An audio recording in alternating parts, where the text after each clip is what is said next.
And I reached out to all of my direct competitors and I told them that I wanted to start this business and I asked for advice. And surprisingly, I heard back from quite a few people who were willing to talk to me, wanted to help me. And so I just started gathering information and it was almost like, okay, here's a problem. Like you're at point A, how do we get to point B? That's Gemma Totten. I'm Cara Duffy, and this is the Powerful Ladies Podcast.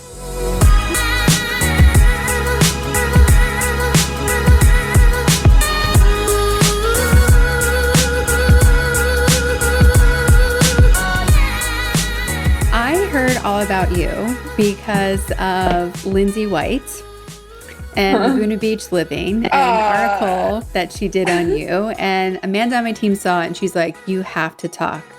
Like, you have to talk to her. Like, she sounds so cool. So let's tell everyone right away your name, where you are, and what you're up to. So my name is Gemma Totten. I'm currently based in Laguna Beach and I'm up to many things, but two of the main things that I do right now are marketing and photography. And then I have also started a fine jewelry company called Chapter 6 Jewelry. And I want to jump right into Chapter 6. Mm-hmm. So where did the idea come from and what is it that makes Chapter 6 so special?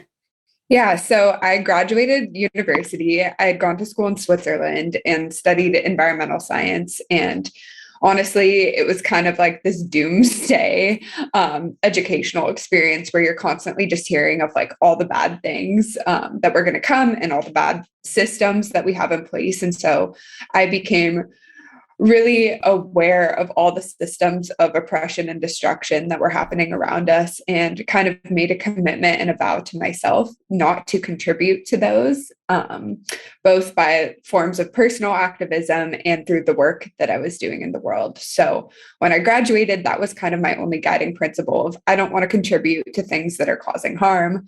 But that's way easier said than done because in the world that we're living in, almost everything indirectly impacts someone. And that kind of leads to someone not getting paid fairly or an environmental disaster. So I just kind of was at this loss of like, how do I want to contribute my skills and my voice and my passion? And I had never really considered becoming an entrepreneur, but I also knew I didn't want to work for anyone else. I really valued play and creativity.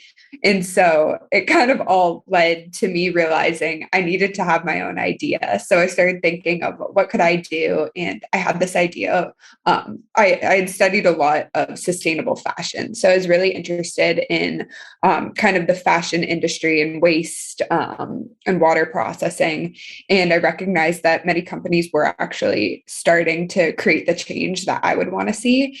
And then I realized that I did wear a few pieces of nice fine jewelry.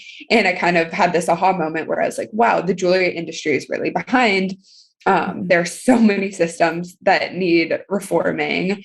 How can I contribute to this? So then I realized I wanted to work in jewelry. I started recognizing different designs and seeing this common thread that a lot of people wore animals. But none of the jewelry companies were actually talking about how those animals were on the brink of extinction.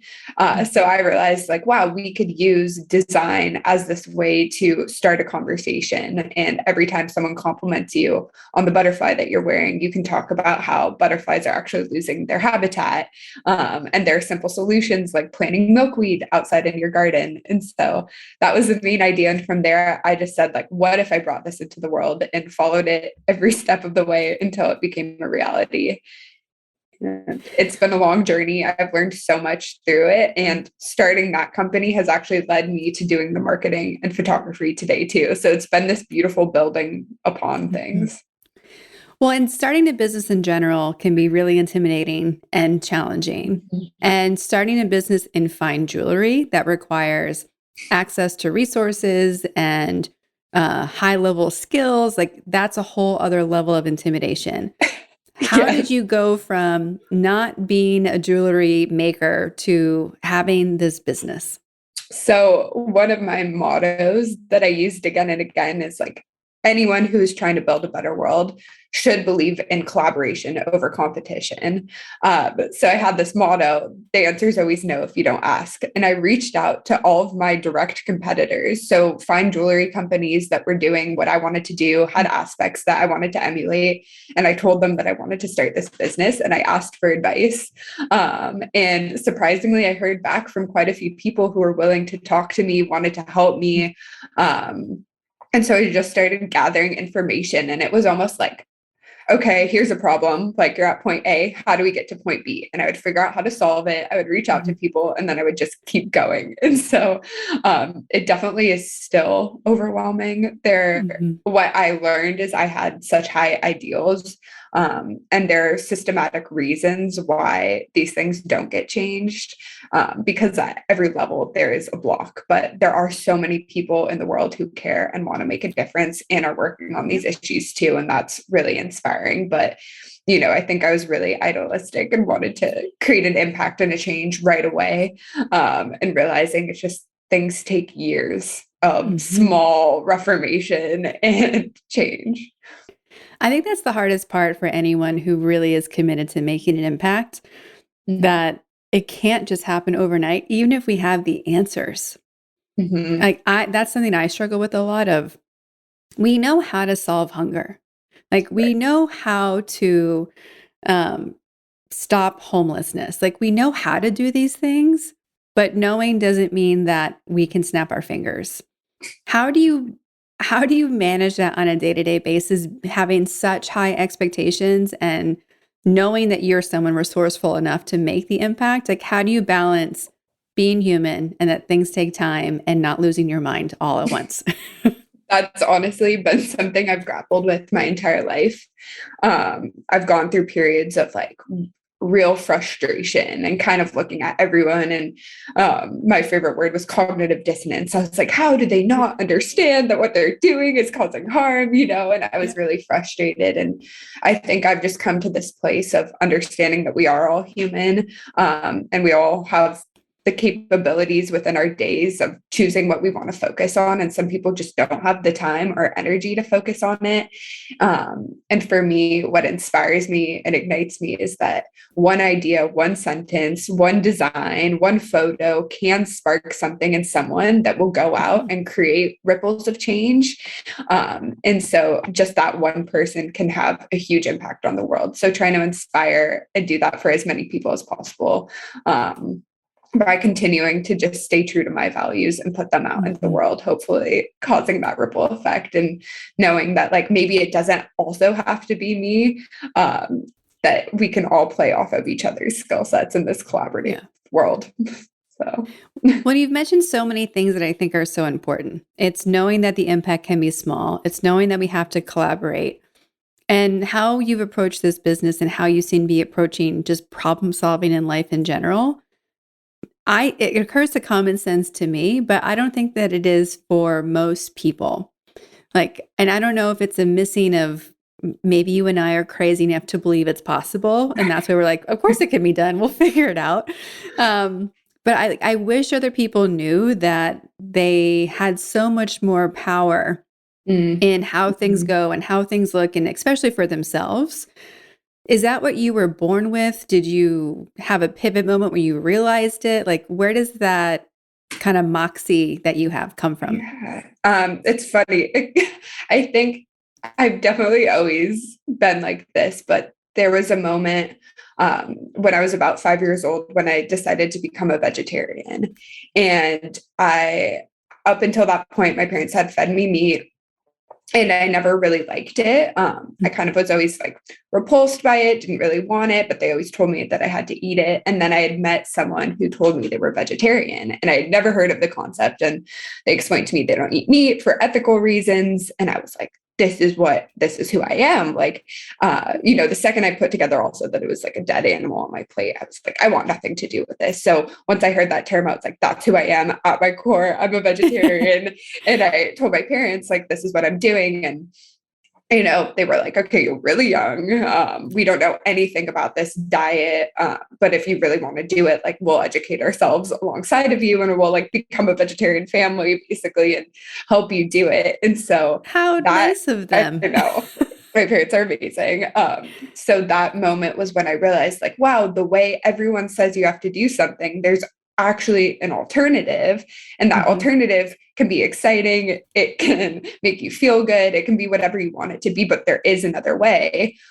So from that moment on in my mind, I was always questioning like, what do people say you have to do I have to do it that way, or is there another different Mhm. way that I can approach things?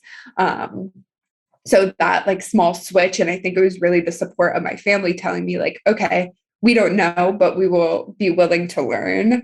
Mhm. That showed me that's kind of how we need to approach our problems, is really Mhm. admitting like, okay, we might not have the answers, but there's this open-minded and heartedness of wanting to create a solution that's better for all parties involved. And Mhm. that's honestly what I've seen the hardest in our world as well, is people admitting that, because our egos get involved, or it'll be something really personal to us. And so we want to fight against it and say, we're not causing harm. We're not, contributing to these things, instead of saying like, okay, I am, and there's no judgment. And by admitting that, I can now become part of the solution. Or Um, just even part of the conversation. Like I mhm. think it's heartbreaking to see people not want to engage in a conversation because they just are so walled off to whatever the topic is. Right. And you know, you've been around the world, I've been around the world. Like we know that most people are exactly the same. Right. We Yeah. care about the same things, we want the same things, we worry about the same things. It doesn't matter what passport we have. It doesn't matter what we look like. We all have the same kind of core fundamental hopes and fears. And I think just knowing that everything is solvable through talking about it, and especially talking about it with other people. I have to coach people regularly about tell people in your life what you're up to. You never know who has the key that you need Mhm. to take the next step. And we're so nervous to tell people we're starting the business we're passionate about. We're so nervous to ask people for help. Um, how has asking people for help changed your life and your trajectory? Oh, yeah. So similar to what you Mm-hmm. just said, is like, if they don't know, they can't help. Mm-hmm. And I think the process of asking has forced me to get out of my comfort zone. And there will always be people that say no, but the one person that says yes is so exciting and gives you that little spark or inspiration to keep going. Yeah. Yeah, I've just learned that really people want to help. They want to contribute, and often they don't know how to. And that extends to like larger global issues as well. Like we all want Mm-hmm. to contribute and make someone's day and life better. We just might not know how our individual skills can be a part of that. And so Mm-hmm. what I've learned in asking for help is asking really specifically for what I want. Like telling someone, hey, I want you to help me mentor me and give me help with organization. Can you do that? What are kind of like the boundaries that we need to put in place in order to make this work, make it fair to you? How can I give back? And I found that when I'm really specific and honest with what I need, people are so receptive to it. And if Mm-hmm. they don't have time, they don't have time. And that's not something that I need to take on personally. But I've definitely worked through a lot of fear around it, because it's scary. You don't want them to say no. You don't want them to Mm-hmm. laugh at you. So, If we look back at 8-year-old you, would she have imagined that you have a jewelry business, that you are a yogi, that you have your own marketing company now? Like, would she have imagined all the things that you're up to? no. And that's one of my present day things that I try and be so grateful and appreciative of what I have, because I'm so focused on the bigger picture. I'm like, oh well, I'm 1/3 of the way to the like ultimate plan I have laid out in my mind. And looking back really helps me put it into perspective of how much I've already done and how far I've Mm-hmm. come, and just all of the infinite possibilities that unfold in our lives that we could never have imagined years ago. So 8-year-old me would be proud and very happy.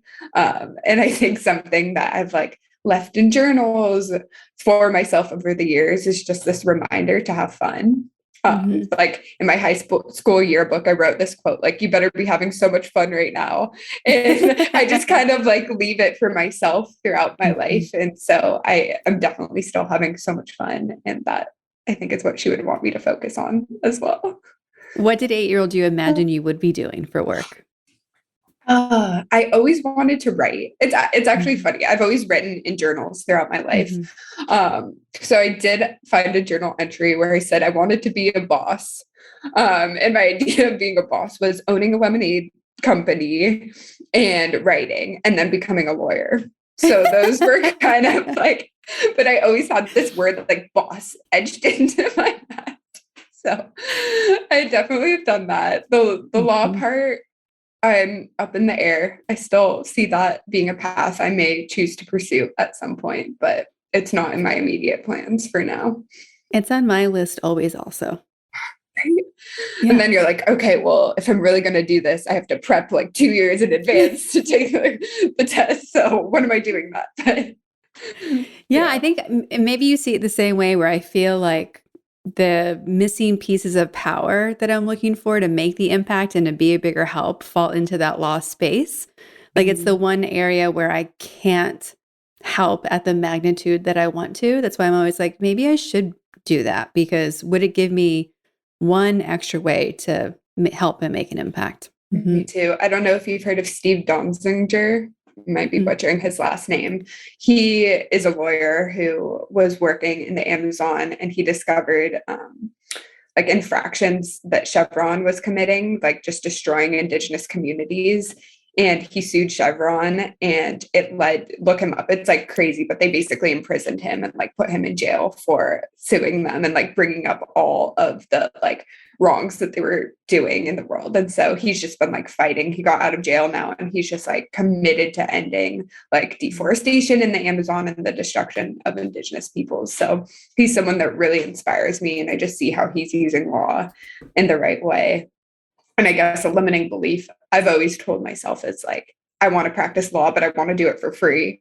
Like I want to just take on pro bono cases. And so I have to be like so financially stable that I can just have this free career. But you know, that might not always be true. And there are definitely paths that you can take where you get paid and you can help people. So we'll see.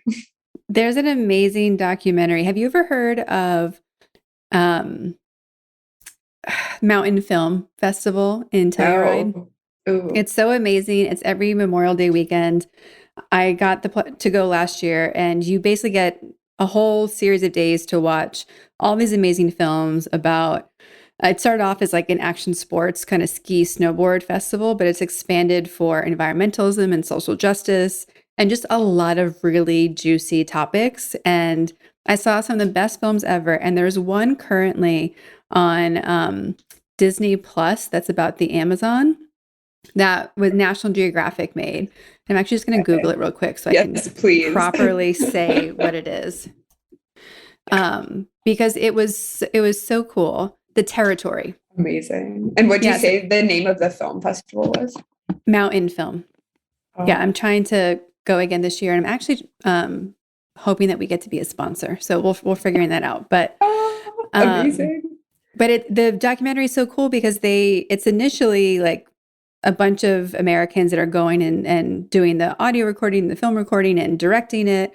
And they were partnering with the indigenous population there to make it. But then because of COVID, they had to give them all the equipment and teach them how to do it themselves. Wow. And so it went to this like next layer of telling your own story.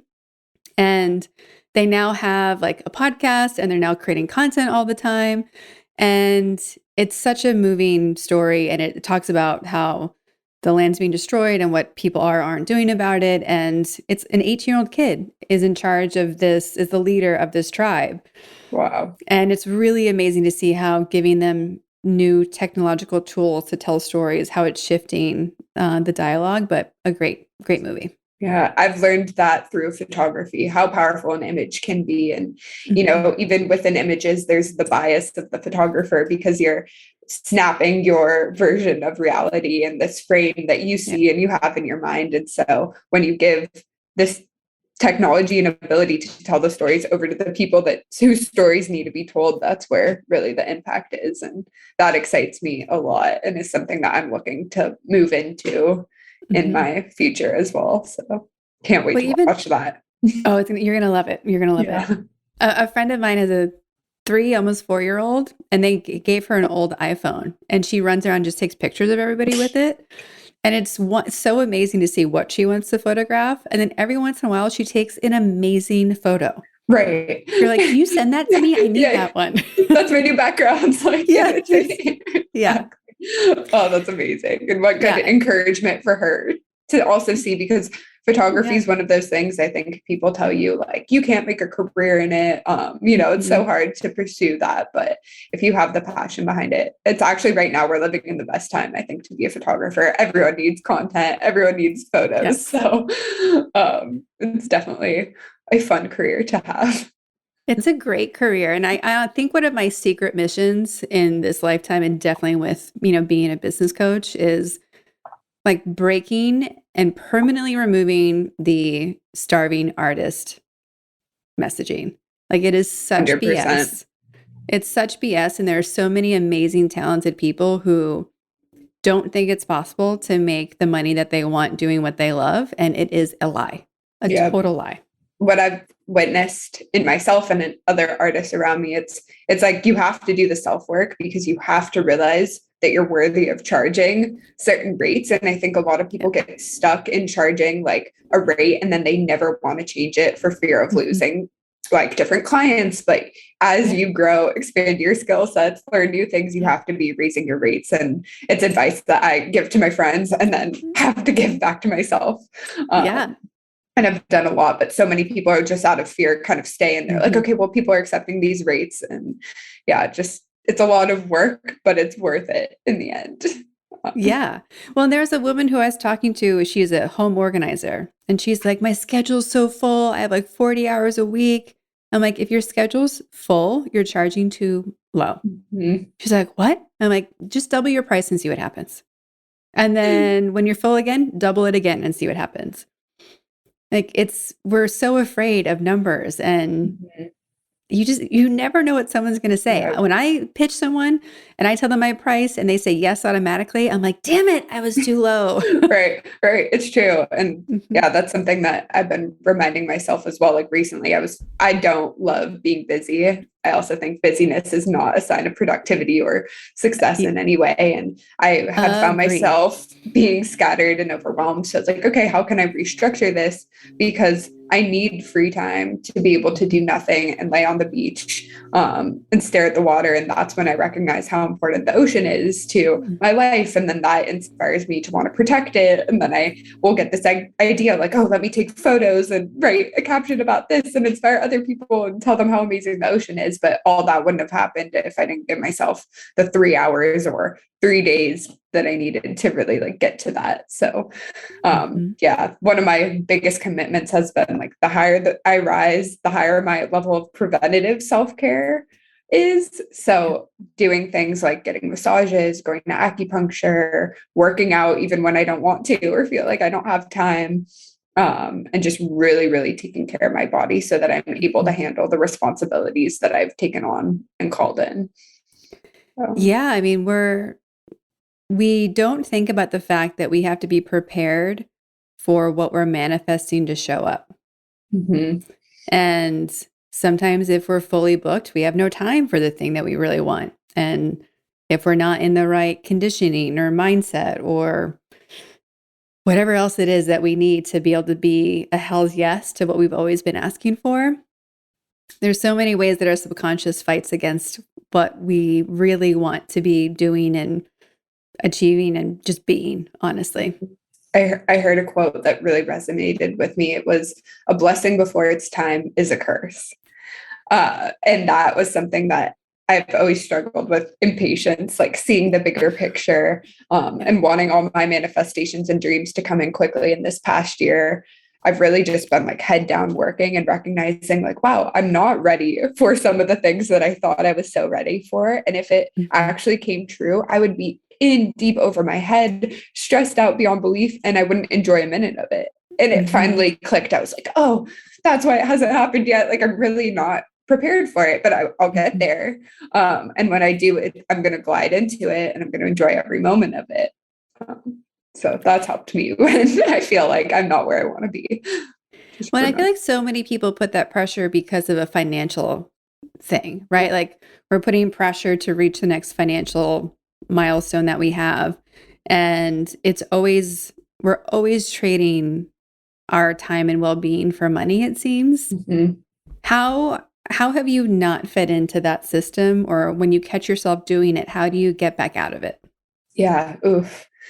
It's difficult. I really don't consume a lot. And that's been like things that I've deprogrammed for the past like 6 years. It started with a commitment not to buy anything new. So I didn't buy any new clothes for 3 years. And then since I've just been like so aware of who I'm buying from, who I'm supporting, and what I actually need. But in doing so, I just realized that we all get to choose what's important for us, but often the things that we think are important have been fed to us by society or by our peers or by social media.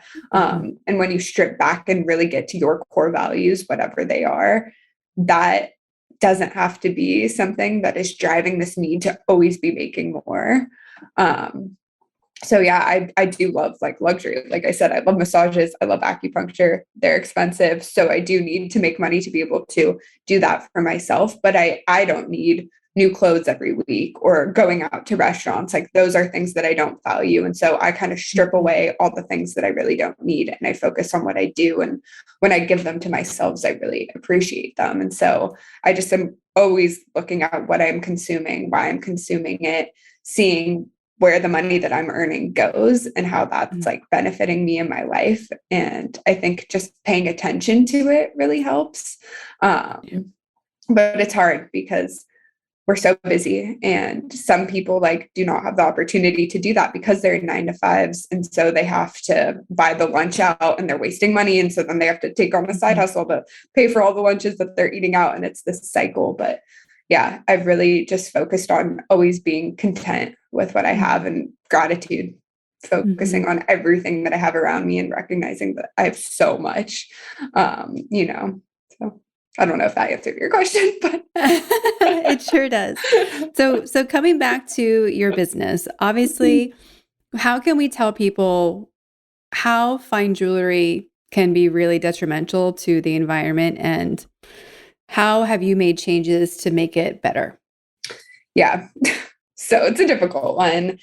Basically, every aspect of fine jewelry is pretty destructive. Gold mining, in particular, happens all over the world, but in the Amazon and in many countries in Africa is where it's occurring. And it's often just in these desolate places where they mine the earth, destroy everything around it in pursuit of finding gold. And then in that destruction, the waste that they use goes into the waterways, destroys everything downriver. And all the people who are part of that mining process get paid absolutely nothing. And then from there, the gold gets sold to someone in the nearby town. They make a little profit from the miners. It's all run by big companies as well. And then that will get sold probably somewhere in Europe where they'll receive the gold and then the gold will be distributed around the world at the like gold value price. Mhm. So all the hands before it have not really earned anything while the earth is getting destroyed. And then it's just been going around everywhere. The thing that so we use recycled gold. Mhm. Um, but basically almost all gold is recycled because it is a precious metal. So that's the one really positive thing about using it as a material is once it's mined, it is not going to go to waste and it will be Mhm. reused and recycled for as long as possible, which is a very long time. Um, and so that's something that was like a non-negotiable for me, but then it's Mhm. not enough of a step. So Mhm. even though we're using recycled gold, I'm proud of that. It's just kind of like a standard and a baseline that I think everyone should have. And most companies do to an extent incorporate recycled gold. Um, But the only kind of solution that I've seen is Fair Mind Gold, but there are only like 2 mines, I think, certified Fair Mind right now. So the gold that's coming out of those mines is like 5 times higher than any other gold that you're buying. And so you have to prep your consumers like, hey, the ring that normally costs already $300, it's about to be $800. And the gold is the same, but it has this Fair Mind certification. And that's really hard to do.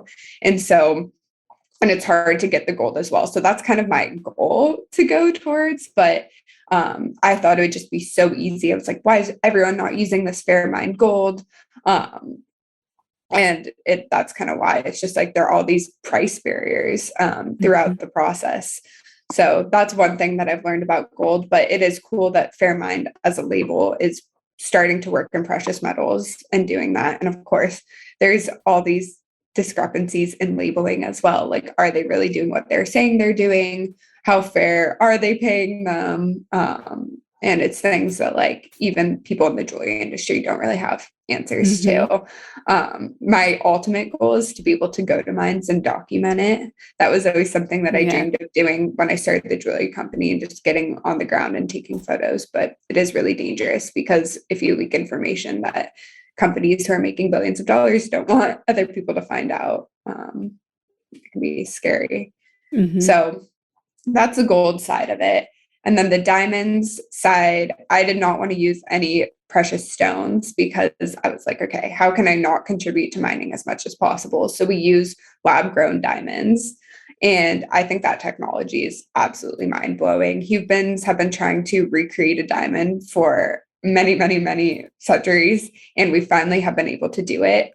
And they're almost indistinguishable. So the diamond industry actually created the machine that can test and tell the difference, but it's this machine that they specifically created so that they could have like a marketing ploy saying that. And it's so small, right? Like it's like I was told, I had another jewelry company on recently, and they said they use lab grown diamonds as well.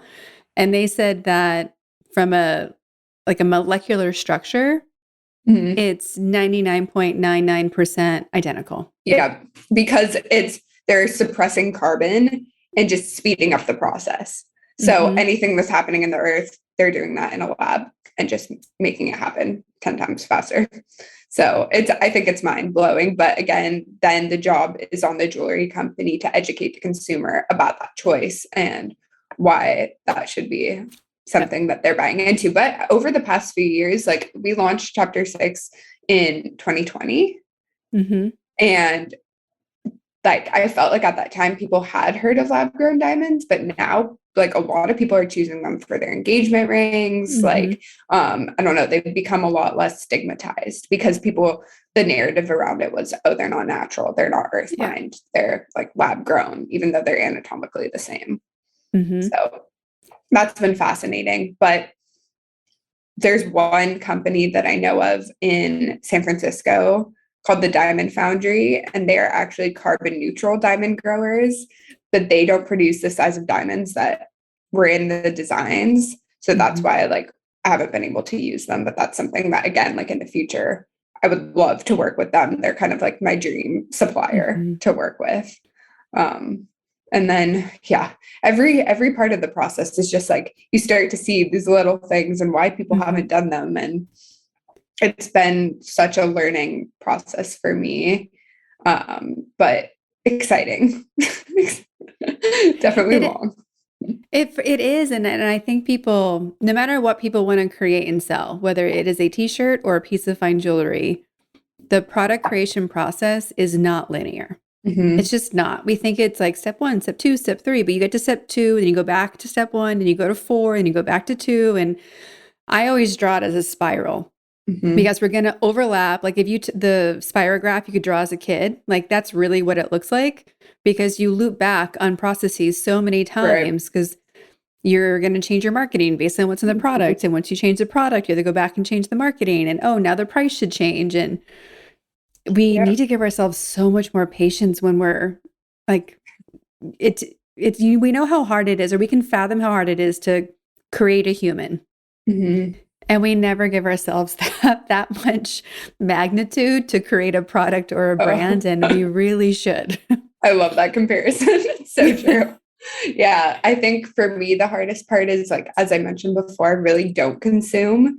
So Mhm. selling a product to someone has been really hard for me because in the back of my mind, I'm like, but you don't need anything. Like Yeah. you already have a necklace that your grandma gave you. Like go wear that. Um, and so that's why switching over to marketing for companies has really like just in my mind, like I've loved doing that so much more than selling a product. When the product is not quite where I want to be, where I want Yeah. it to be, but then I also know that it will get there and it takes time. And so Mhm. it's been kind of this like beautiful balance of like, wow, the product that came from all my values and this idea has led me to like impacting all these other companies who are Mhm. doing good and giving back and contributing to the same industries. So yeah, that's just been my personal thing of like, I'm like, buy it if you really need it, but then keep it forever and pass it down through generations. And in our marketing, it's hard. And because Mhm. everything is my husband is involved as well. And so everything is like we're doing the marketing, we did the website, Mhm. we do everything. It's hard to detach ourselves from the Yes. process. And so I think, our next step is probably hiring someone and then I'm going to make them do the marketing. Yeah. Well, and for so many creative, heart-led entrepreneurs, the selling part is hard because you're making something not because you are motivated by the money. You're making something because you're motivated by the product and the service and the impact that you're having.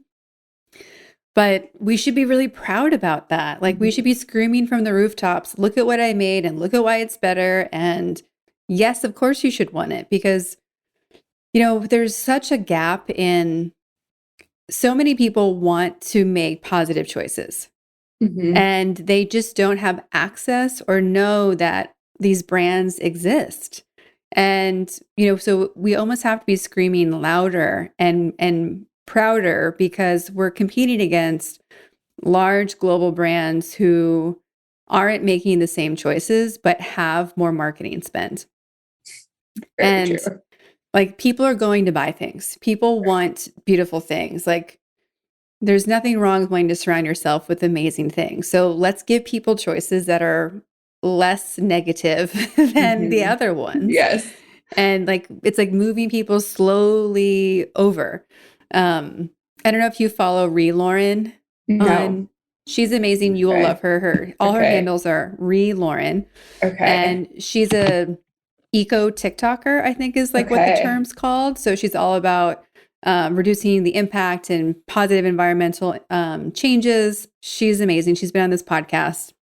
And when you watch, she does a lot of videos about how to be an environmentalist but still drive a gas car or Mm, still work for a large corporation as your day job or to still love fashion or to this we feel like it has to be an all or nothing and we feel like we're a fraud because we have 1% of choices that mm, are not good and it's like that the goal isn't perfection. The goal is everyone moving a little bit towards this cause. So I think it's we're so hard on ourselves all the time. so true. That kind of goes back to our conversation about just being open and willing to admit Mhm. we're part of the problem. But Yeah. by doing so, we can be part of the change. And no, that's something I used to post a lot about plastic. Like, I hate plastic so much. I want it to disappear from the world. And then if I like my friends would kind of make fun of me. And if I ever touched a plastic, they'd be like, you're a fraud. Yeah. Like, it's not true. And so it was almost like I got scared to post about it because I was like, if I ever mess up, like they're all Mhm. going to come at me. And like they were just my friends, luckily. But I think when you do post about things that you care about, people do want, like, there's a certain Mhm. percentage of people that want you to not value those things as much as you say you do. And it's just knowing, like, is your mission bigger than their opinion of you? Mhm. And can you build an audience that's educated that can understand that you're human? Yeah. But I've seen that on social media too. The second someone who's been like perfectly influencing or doing something, they mess up and then they're just like out to get them and attack them. And it's such an interesting phenomenon. But when you put yourself out there and your message, it more or less is opens you up to criticism, which can be good and can be really negative. So. Yeah. And I think it's also a reminder of how are we giving everyone space to be human? Mm-hmm. You know, cancel culture is wide and vicious. Yep. And it does not need to be, right? So yeah, I think we're in a really interesting space right now of how can we advocate and how can we say what we care about, and to your point, not be worried about it coming back to bite us. And there's a quote that I saved from literally over 20 years ago when I was in high school. And it was a Vogue article, I think, from like Brad Pitt. And he said something like, if you're making decisions out of fear, you're already fucked. And I have kept that in my back pocket like forever because it's so true. Like, if that's why we're making decisions for, we are making the wrong choices, guaranteed. Thanks, Brad Pitt. Yeah, so good. Right? He probably doesn't even remember saying it. Who knows if he did? Yeah. Right. I love that. No, it's very true. And it's, for me, the work has been like, okay, what's the worst thing that can happen? If I will post something about plastic on like an Instagram story and my heart will start beating and I'm like, people are going to think I'm judging them. How do I let them know that this is just me educating them? And I just want everyone to know. And then I'm like, it's okay.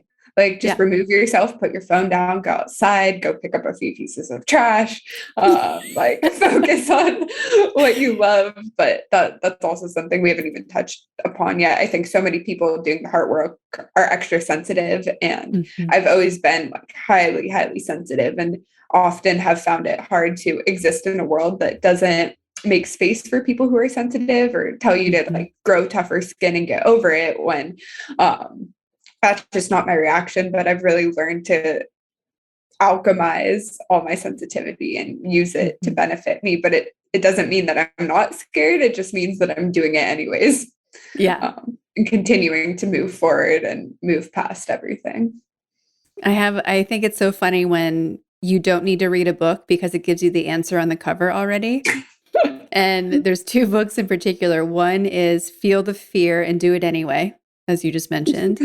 And then The Only Way Through is the other one. I'm like, I'm not going to read those, but thank you for giving me everything I needed on the cover. That's so funny. I'm going to go to a bookstore, just pull stuff out. Like, what can I take away? Yeah. I haven't read either of those, but I guess we already know. We already know. I have read the Feel the Fear and Do It Anyway book. It's good. I read it ages ago, but I do think it's like, I don't know who thought that was a good idea from a marketing perspective to like give it all away on the cover. Like, I think I got it. You're like, okay, you're going to tell me to do it anyway. And I probably want to read it so I know the practical tips how, but I got it. Right. Love it. When you hear the words powerful and ladies, what do they mean to you? And do their definitions change when they're put next to each other? Ooh. Okay. No, the definition doesn't change. Probably because I am a lady. So when I think of power, I think of like I just see, honestly, my vision when that comes to me is I just see women in a circle, like holding each other and talking to each other and supporting each other. And I see women of all ages, like a new mother and a maiden and a crone and kind of all the archetypes of women. And they're just like holding each other and letting each other know that they're going to make it through and that they got each other's back. And for me, that connection and love is true power. And I think that's the gift that women give to the world, is being able to rise together in our community. And when we're supporting each other, we know that we're more powerful and spreading our love in that way. So yeah, powerful women are just women leaning on each other, loving on each other, cheering each other on. And that also leads to powerful men as well, you know, and we're kind of walking side by side and feeding each other things. So that's what I think about. We also ask everybody on the podcast where you put yourself on the powerful lady scale. If 0 is average everyday human and 10 is most powerful human you can imagine, where would you put yourself today and on average? I would say I'm a good 7 right now. feel like probably most people would say that. They're like, oh, I don't know. I definitely, 9. I'm going to go with a 9 because I feel so like sovereign. I know and love myself so deeply, and every choice that I make extends from the work and the love that I've poured into myself. So everything that I'm doing moves and creates from that space, and that is really powerful. And I'm aware of that, and I've done so much work to cultivate that power, but there is still a lot of room to grow. So I think that it's always changing. Mm-hmm. As one woman on the podcast said, she's like, I'm a 10, but we're trying to be a 20. So let's go. Yes, exactly. Where would you rank yourself right now? Ooh, good question. I just got back from being in Europe for 3 weeks, and I was definitely a 10, 12 when I was hanging out there. Like things were just working. I was in flow and just feeling like I was exactly where I was supposed to be, which is my favorite feeling. And then coming back, it was like really rainy and gloomy. I felt really overwhelmed by my to-do list and had a little bit of that feeling of like, I think I'm just going to run away again because that was a better choice. And I'm like, that's not the adult choice, but good idea. And I had my coaching session with my coach yesterday, which always puts me back in a place. So I think today I'm feeling probably like a 7 today. There's things I need to kind of get back into my routine, get back into the rituals that fill me up. And I think once I kind of get reset, I'll feel more powerful. For me, being in integrity with what I've committed to myself and what I've committed to my clients and my team members, that gives me a lot of power. And right now, I'm not feeling like I've got all of that under control right now. So I'm giving myself the next 24 hours to like buckle down and get organized and move things into the spaces they need to be. And I'll feel more like a 10 tomorrow. I love that. I definitely see it as kind of almost like this battery. Yes. I always just ask myself, like, where am I giving my power away? Like to who or to what? And my answer recently has been to my phone. That's like, I've been giving a lot of power away to just like scrolling and being on my phone way more than I should be. And it's cool because once I've identified that, I'm like, okay, well, I can take it back easy. Yeah. Like once I know, but I kind of wasn't admitting to myself that I was like misusing this technology that we have in our hands and just scrolling way too much. So it's so easy to be unintentional. It's so easy. And, I have to give myself grace a lot because owning a company called Powerful Ladies means that there's no days off. And then I'm like, no, I need a day off. So like, I don't need to be powerful today. Yes. And that is powerful. Exactly. I read it. The book I'm reading right now, the quote that I'm working on from not even like manifesting it, but just asking, like being intentional with it is this choice going to lead to a healthier future for myself? And I like that question because we can ask it about time, about food, about sleep, about, wellness, about our phone. And I was joking with a client yesterday. I'm like, I think I need to set a timer for every 5 minutes to keep asking the question because that's how fast we can make choices that are not good for ourselves. 100%. And how quickly we can forget that framework.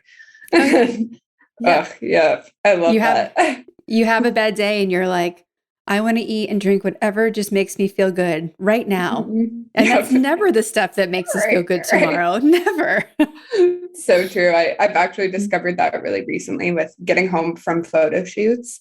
I am so focused and in the moment, and I'll shoot for hours and I'll get home and I'm like puffy and tired and drained. And I just this is where the phone scrolling came from. I'm like, I cannot do anything. I need to like lay down, go on my phone, completely disconnect for hours, wake up tomorrow and I'll be fine. And I've started telling myself I need this like de-winding protocol. So I get home and I immediately put my legs up the wall. I drink a glass of water. Like I have all these things. I'm like, okay, that's what's actually going to make you feel better. Even though it seems for some reason, like just putting my legs up the wall feels like the hardest step I could take. Oh yeah. Like getting my shoes off, I'm like exhausted from, but it's been helping me so much. I'm like, wow, I like have so much more energy, and I can even like schedule more photo shoots into my schedule because I've like figured out how to like really quickly unwind afterwards and give myself what I need. I'm such a big believer in needing like the before, during, and after kind of checklists and guides. Because I'd even be curious to know, like, what could you implement during the photo shoot so that you even need less of that list later? Like, but it's so true. Like, good question. I try and hydrate. Like, I'm always sipping on water. I get myself in really weird positions, which is why I think I get sore, because I'll be like standing on my tiptoes with like a 10-pound camera and lens on me, and then just kind of like holding my shoulders like this. So I don't know. I need to think about that more. Taking really deep breaths. I'm like, be right back. Yeah. Exactly. Well, for everyone who is excited to meet you and wants to support the fine jewelry and wants to maybe hire you for marketing and maybe just wants to hang out with you, where can they find you, follow you, and support you? So Instagram is where I keep most up to date, and that's at Gemma Totten.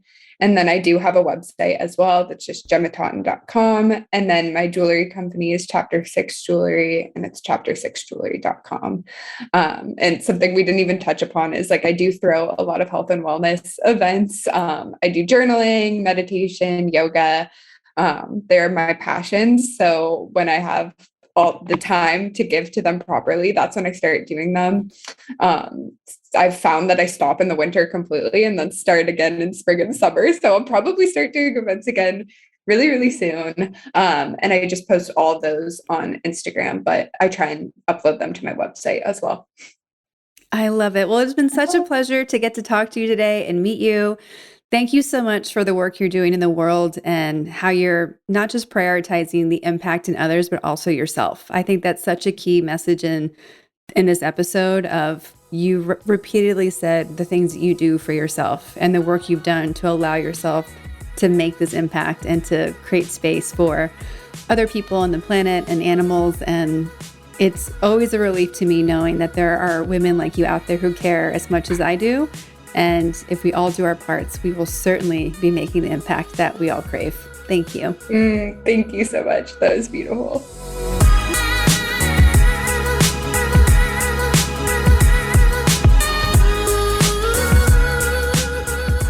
All the links to connect with Gemma and Chapter 6 are in our show notes at thepowerfulladies.com. Please subscribe to this podcast wherever you're listening and leave us a rating and review. Come join us on Instagram at Powerful Ladies. And if you're looking to connect directly with me, visit karaduffy.com or Kara_Duffy on Instagram. I'll be back next week with a brand new episode. Until then, I hope you're taking on being powerful in your life. Go be awesome and up to something you love.